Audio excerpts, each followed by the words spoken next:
Welcome back, everyone. You are enjoying another episode of Fast Facts Pharmacology Edition, brought to you by a Tale 2 hygienist in partnership with Elevate Oral Care. And now, please welcome your host, Tom Viola. Hi, I'm Tom Viola, a certified pharmacist, dental educator, and author. Stick with me, and I promise to make the next few minutes the best pharmacology learning experience you've ever had. Hi, everyone. Tom Viola here from Pharmacology Declassified with yet another Fast Facts Pharmacology Edition. Well, in the last edition, I left you with a cliffhanger. I said I was talking about two agents, but I only talked about one.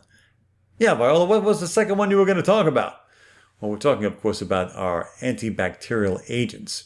And, of course, I was going to mention this next class of antibacterials known as the macrolides. Now, if I said to you macrolides, that word may not sound very familiar to you, but I'll bet you'd recognize the agents in that class. Agents like erythromycin, clarithromycin, or azithromycin, okay? Known respectively by their brand names as erythrocin, biaxin, and good old zithromax. Okay, so what is it about the macrolides that makes them special? Well, it's the mechanism of action. They can be bactericidal or static depending on the dose. And if you've ever taken an azithromycin pack, a Zithromax Z pack, you know you can take 2 tablets the first day, then 1 tablet daily for the next 4 days, total of basically 5 days of therapy, and get basically covered through 10 days, right? So the beauty of the macrolides is that the dosing can be flexible.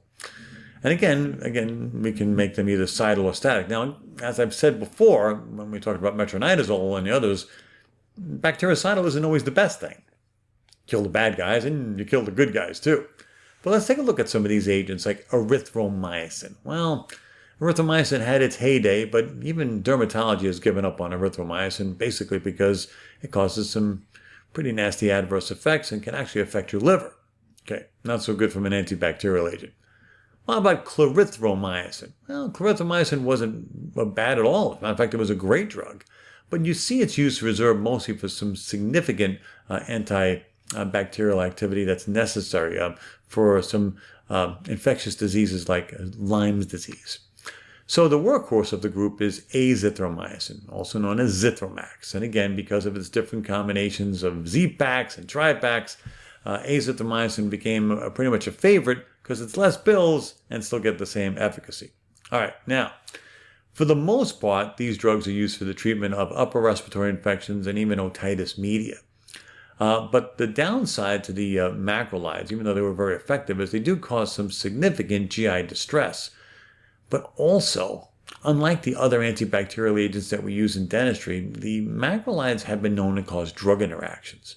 Now, we don't see those things necessarily with amoxicillin or clindamycin, and so that means azithromycin as an anti-infective agent in dentistry kind of falls to like second-line therapy.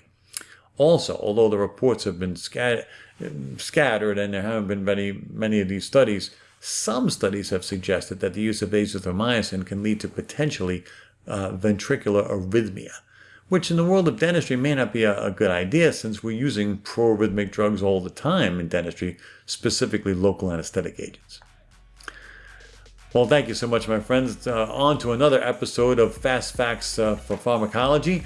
And in our next one, we'll be talking about even more antibacterial agents that may or may not be used in dentistry, but still have an impact anyway. Thanks so much. Be well. Oh, and one more thing. If you want to hear more from me, be sure to follow me on Instagram, Facebook, or visit my website at www.tomviola.com. Thank you for listening to another episode of Fast Facts Pharmacology Edition, brought to you in part by Elevate Oral Care, creators of the innovative and proven prevention-focused oral care products from Advantage Arrest Silver Diamine Fluoride to Fluoramax Sodium Fluoride Varnish. Learn more by visiting www.elevateoralcare.com and schedule your free CE staff meeting today. We'll see you next time for another Fast Fact.